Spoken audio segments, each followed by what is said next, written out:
Welcome to the Prophecy Club, and before I get into our topic today, let me just say that I am humbled by all of your many gifts. It is Friday afternoon at 3:35, and they have been pouring in all day long. So thank you. Again, I'm humbled, and the Lord is obviously speaking to your heart, and there are many, many blessings coming your way. So thank you very much.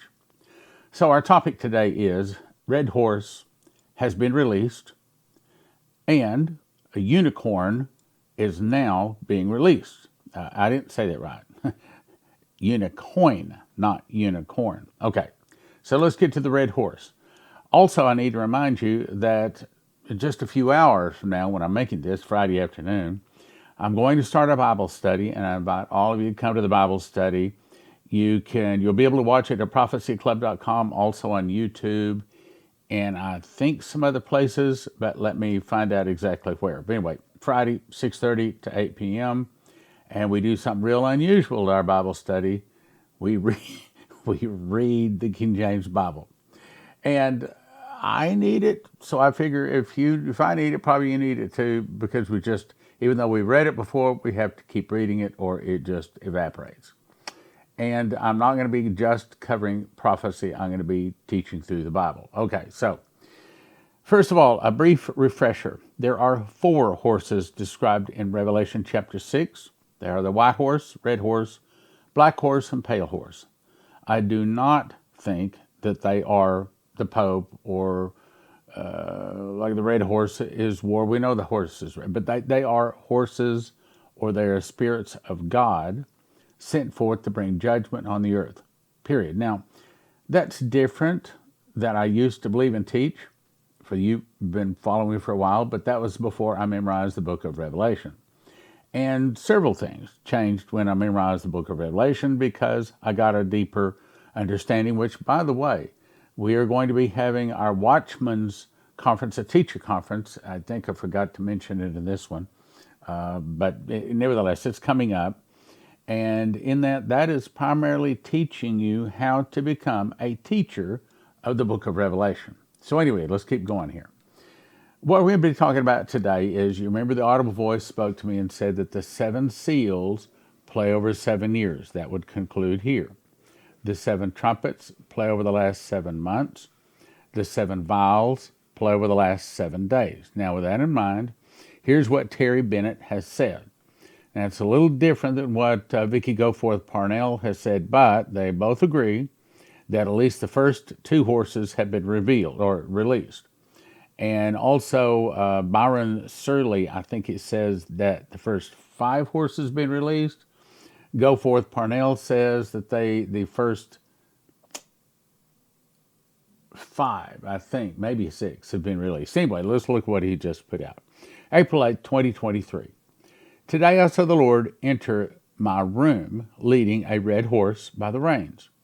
The red horse was under the control of the Lord, but he told me that it was an uncontrollable horse by any other than himself. Once released, the red horse will be wild, enraged, terrifying, and untamable by others. I agree. And it's the judgment of the Lord. It's a spirit from God sent forth to bring judgment on really the sinners and those people that have not received Jesus. And unfortunately, some of that judgment is going to rub off on us too. I could see the front part of the black horse right behind it, and I knew that the pale horse was right behind that one. When the Lord released the red horse, the horse said, "You see me now, but soon the whole world will see me and know me." I knew that from the statement, it's going to stir the nations to war. All kinds of war, not just world war, but wars within nations, civil unrest. We will see different nations in Europe, totally different nations arise that aren't there presently, and others disappearing. The Lord told me that the red horse would run its race to the finish line, as in the book of Revelation, and I agree. Then October 5th, the white horse, the first seal, was released. Now, this is Terry Bennett talking. October 5th, 2022, the white horse, the first seal, was released. I don't believe it happens every 6 months. In other words, that a different one is released. It happens when the Lord wants it to happen. I agree with that too. He's the one in control of all the horses. The four horses of the apocalypse run all the way to the return of the Lord. I agree too. He stops them. He's the horse handler. Terry then said something I also agree with. I just want you all to know that you missed it. I'm talking about the pre-trib rapture. We're still here. And of course, I agree with that too. Now, let's go to the unicorn. I keep saying it wrong. Not the unicorn, the Unicoin. Okay. The IMF has just unveiled a new global currency known as the Universal Monetary Unit that is supposed to revolutionize the world economy. And by the way, I'm going to read a lot from this article because it really filled in a lot of blanks for a lot of people. A new global currency just launched, but 99% of the global population has no idea what just happened. The Universal Monetary Unit, also known as Unicoin, is an international central bank digital currency. Now, you remember Revelation 13 says that no man might buy or sell save he had the mark, or the name of the beast, or the number of his name. In order to do that, you've got to be able to track and monitor every purchase. You've got to be able to get in between the purchaser and the seller on all transactions on the globe. That's what this is doing. So, it may very well be that the first and second, maybe the third, fourth, and fifth horses really are released. This should set off alarm bells for all of us, and I agree, especially as prophecy students, because the widespread adaptation of a new global currency would be a giant step forward for the globalist agenda, and I totally agree. I mean, we are seeing the new world order, the financial system, come into play. Now, there's three segments. There's the financial system, then a global government, then a global religion. And Terry was told that when the global religion comes in, that's when the mass murders begin. The IMF did not create this new currency, but it was unveiled at a major IMF gathering earlier this week. Today, at the International Monetary Fund Spring Meetings 2023, the Digital Currency Monetary Authority announced their official launch of an international central bank digital currency. Now, let me just say, I've been studying prophecy for 40 years, been teaching it 30 years, been full-time serving the Lord for, I guess it's 30 years now. And we've been watching for this all of my life, and here it is. So this is huge that they are just now coming out with a global digital currency. Let's go on.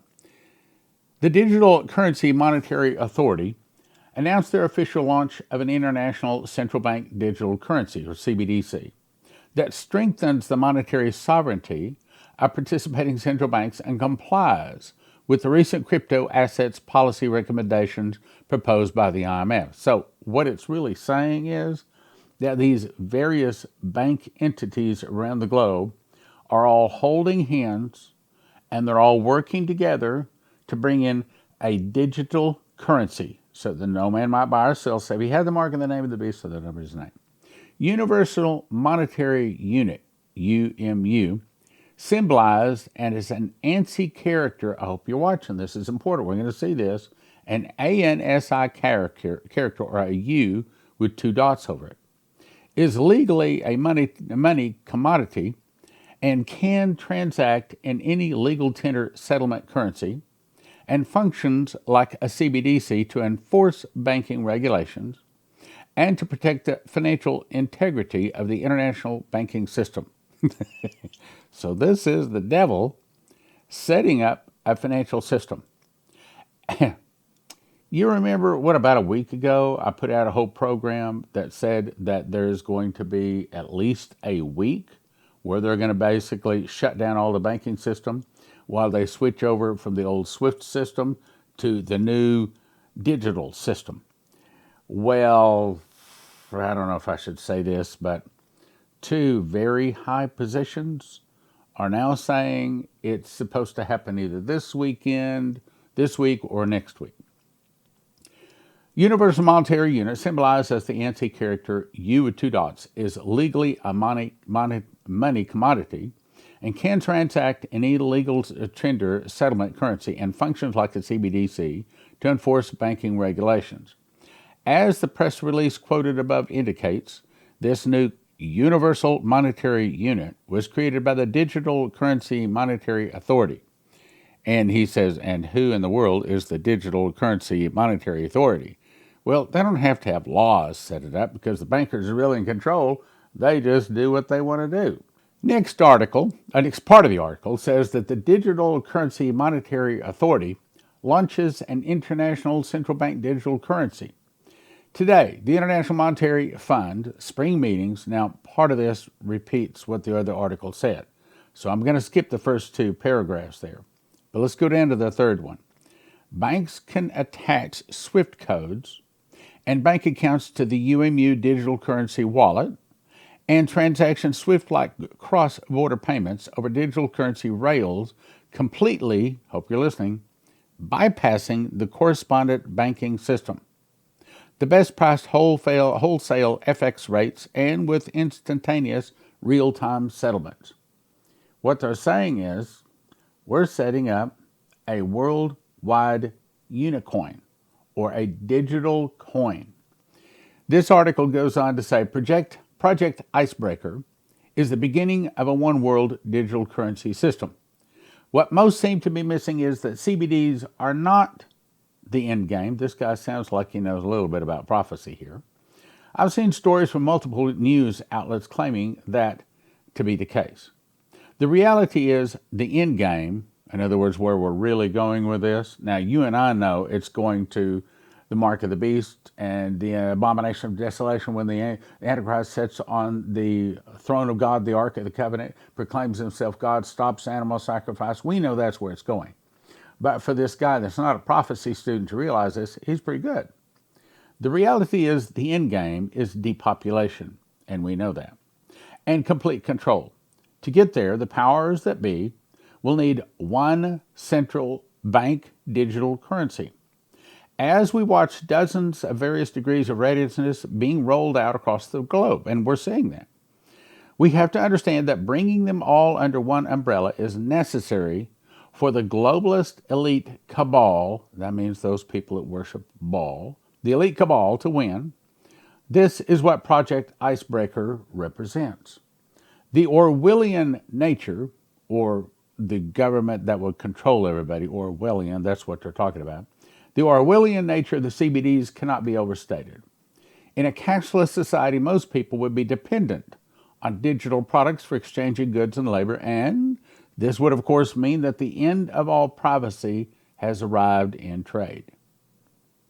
They can monitor everybody, everything. Everything you buy or sell, this is not a prophecy, student, but he's saying it's here. Everything you buy or sell or work for in your life would be recorded, and this lack of anonymity could be used to stifle your freedoms in the future. That's putting it mildly.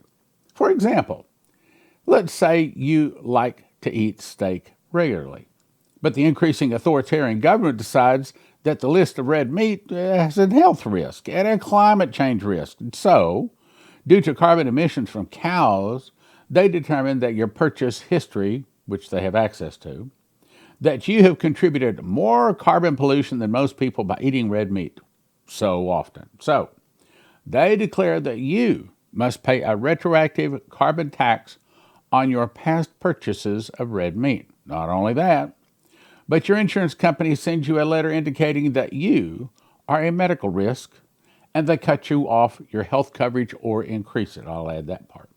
Products you consume and services you use can be tracked to create a psychological profile on you, which could then become a factor in determining your social credit score, just as the CCP, or the Communist Central Communist Party, I think it means, and authorities in Japan do today. Maybe you refuse to purchase the annual, I have to change the words here, the annual anti-V, and the tracking algorithm makes a note of this. Now, you are under suspicion for being one of those anti-V refusers. and your social credit score plummets, cutting you off from various public venues. And maybe you'll even get fired from your job. Dimitri Duduman said that when he was in Romania, if they found out you're a Christian, you instantly lost your job, and yeah, your family started starving to death. In the worst case scenario, though, economic access to the greatest oppressive tool with the CBDCs in place, and no physical cash in existence, your savings will never truly be yours ever again. And you'll never be able to hold your purchasing power in your hand. That means the exchange would be bottlenecked by the banks, and the governments would have the option to freeze your ability to transact. Or, so that no man might buy, here it is. We've been talking about this. Here it is.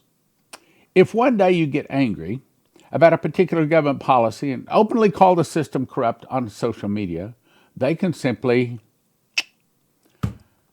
turn you off. You can't have access to your digital money. It doesn't make any difference how much you have. You can't sell your lawnmower. You can't buy a car. You can't buy food. You can't buy or sell. Save he had the mark, or the name of the beast, or the number of his name. Here is wisdom. Let him that hath understanding count the number of the beast. For it is the number of a man, is the number of 600, 6 or 666. CBDCs give establishment officials the leverage to starve your political opponents with algorithmic precision. It would be a new world, there's that word, new world order, we've been talking about that a long time. It would be a new world of technocratic oppression. It's important to understand that the central bankers are moving at breakneck speed to develop and introduce digital currencies. It's not a matter of experimentation. They already have these systems all ready to implement. The Federal Reserve's instant transfer program is called FedNow. We talked about that a couple of weeks ago. FedNow is set up to debut this July, yes, but it actually rolls out this month. We may see the banks close. Maybe by the time you view this Monday, maybe the bank's already closed. Inside sources say it's a high probability it happens this month. Some others say in the next couple of weeks, which is sort of saying the same thing.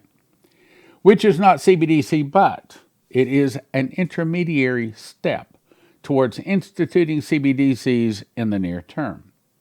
The BIS describes the Project Icebreaker as a foreign exchange clearinghouse for retail CBDCs, enabling the currencies to be traded from country to country quickly and efficiently. Oh, yes, that's what we need. We need to be able to trade currencies from country to country a little bit quicker. No, not. No, what we need to be able to do is to keep the central bankers out of our pocket and out of our business. This is accomplished using the Icebreaker Hub, a BIS-controlled mechanism, which facilitates data transfers for an array of transactions while connecting banks to other banks. Investigating further, I realize that the Icebreaker Hub, in theory, functions almost exactly like the current SWIFT payment system. Used currently by the governments and international banks, more than 10,000 financial institutions in 212 different countries use the SWIFT network to transfer funds overseas for their clients. It is an incredible centralization bottleneck that gives its shareholders considerable power. Now imagine that you operate a business that relies on overseas transactions. Say you need to pay manufacturers in Vietnam or Taiwan to produce your products, as a lot of companies in America do. With CBDCs in place, you will most likely be completely dependent upon the system, similar to the Icebreaker Hub, to move the digital money to Vietnamese banks and to your accounts of your manufacturers. Say officials at the BIS, for whatever reason, decide they don't like you. They don't like you because you hadn't taken the mark. They don't like you because you're a Christian. They don't like you, and they initiate the Russian-style sanctions, denying access to their hub. Your business is dead. You can't buy or sell. You can't do anything. You can't buy food. You can't buy gasoline for your car. which is a very good reason you want to have some gold and silver, because there's going to be other people out there with gold and silver that you can trade with. There's still going to be people out there that accept gold and silver. That's God's money. It's always going to be accepted right up until the last day when they cast it into the streets, and that's the day that Jesus returns. I will also say that having some Joseph Kitchen food on hand would also be very, very smart. There will be people that would rather have a loaf of bread, and maybe a loaf of bread that you made is going to go a whole lot further than a silver or gold coin. On the other hand, there's times where people say, I can't take bread, I can't put that in my cash register, but I'll take your gold or silver. See? CornerstoneAssetMetals.com, JosephKitchen.com. What if you had to meet certain standards in order to be allowed to use the hub, and the BIS dictates those standards? What if the BIS decides that your company needs to meet woke ESG-related categories before you can get permission for icebreaker transactions? Now the BIS has the ability to manipulate social and cultural trends using your business and millions of other businesses as forced messengers.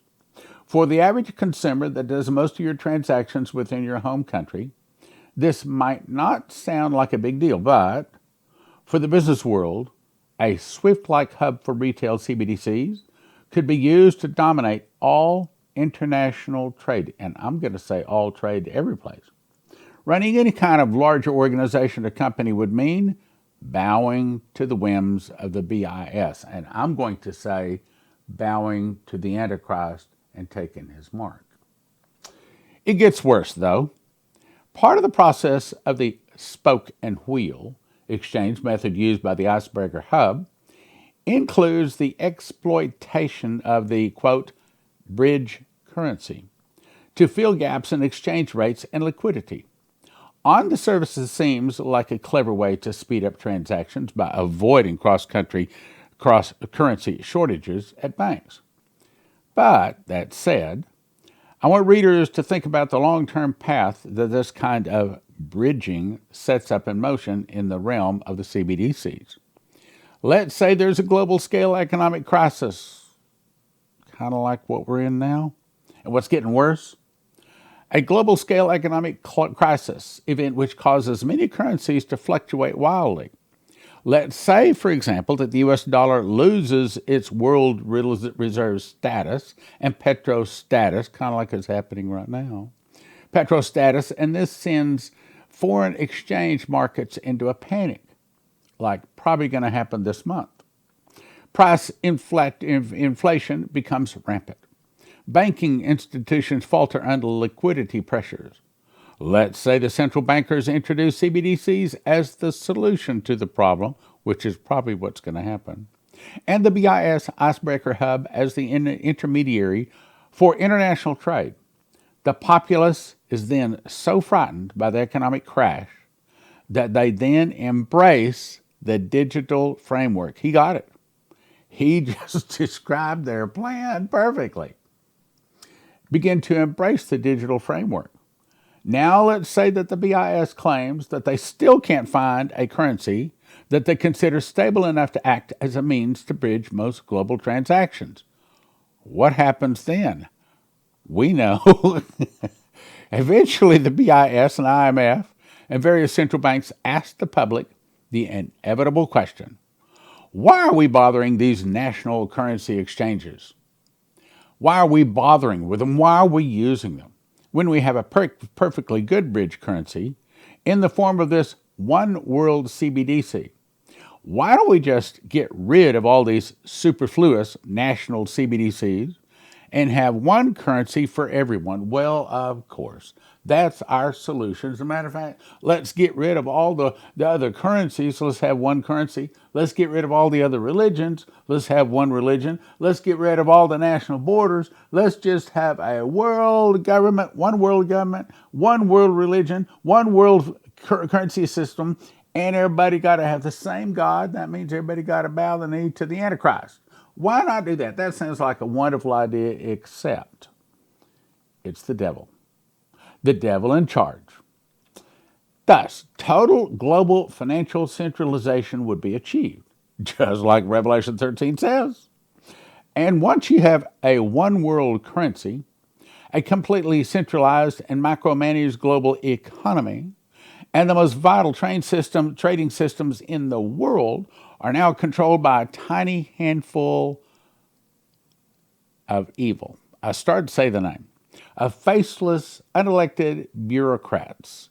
Why then have nations at all? Why have national borders at all? Let's just have one world government, one world religion, one world currency. Just like Revelation 13 says. Global government would be the next and final step. Yep, that's right. So in summary, what I suggest that you do is ask Jesus into your heart. Ask Jesus to forgive you your sins. Ask Jesus to show you what you need to do to get prepared for these desperate times that we're coming into.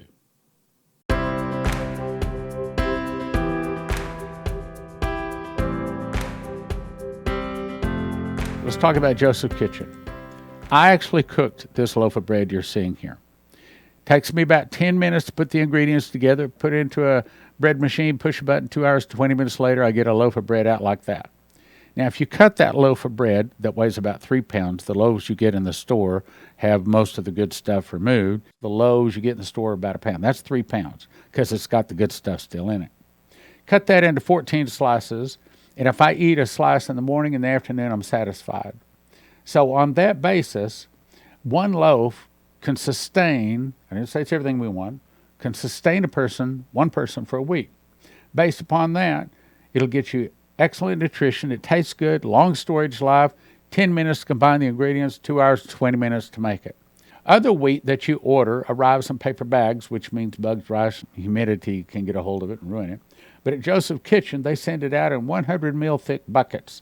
Gives you long shelf life. It's stackable. It's nitrogen infuses that hopefully gives it much longer shelf life, kills bugs and things like that.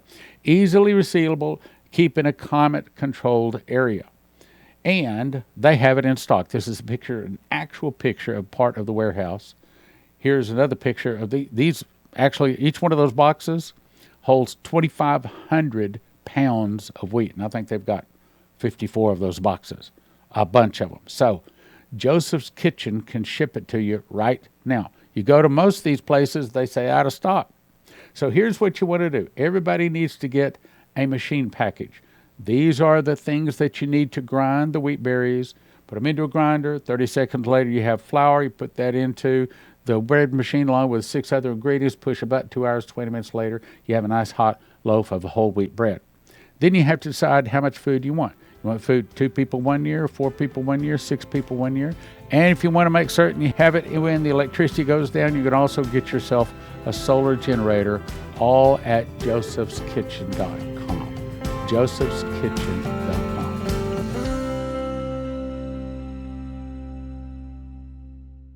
Terry Saka with CornerstoneAssetMetals.com. So what's going on in the world of finances? Why should they call today? Well, China has laid out in a speech a few weeks ago exactly what they think of the United States. I haven't seen that in my 55 years. With China and Russia forming these reserve currencies, new reserve currency, we better be prepared because that dollar is going to be in deep trouble and we're going to need assets to protect us from it. CornerstoneAssetMetals.com. Call them or go online, CornerstoneAssetMetals.com, or call them at 888-747-3309. 888-747-3309. Next is, I'll send you to EMPShield.com. If you use the promo word prophecy, you get a $50 discount. What is that? Well, it looks like this. This is the one that goes into a car, okay?